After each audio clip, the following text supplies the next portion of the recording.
爱河边，去年发生一件死亡的车祸，一个啉酒开车的男子冲撞要叫个过大路的一家口死个人，结果造成一个死、3个受伤的惨剧。讲这个路口并无青红灯，不时咧出车祸。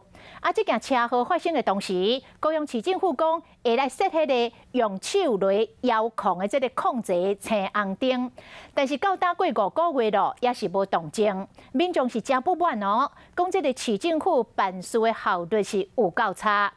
交通局嘛来回应咯，已经完成到整地作业，5月底进前就会正式完成。要过大路，即家伙4个人和轿车撞到，这个做老母因为伤势伤重，救无活，老爸甲2个查某囝拢重伤。去年12月26发生伫高雄爱河边即件车祸，和一家伙4个人家庭破碎。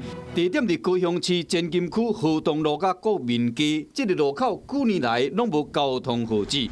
代志发生后，交通局表示讲会按一个用手控制灯号，但过4个月过去啊，依然无看到影。这块议员都来勘察了，结果市政府你在干嘛？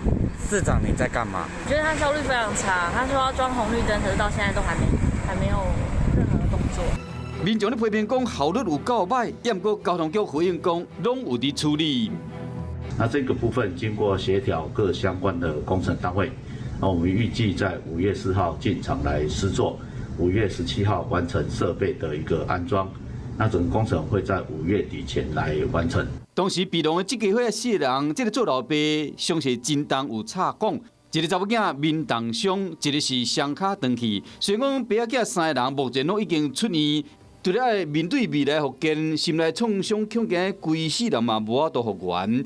家属只望讲，赛车撞到人，这个姓黄的查甫人爱判较重的以外，嘛请相关的公部门爱重视路口安全，唔能够类似遗憾搁发生。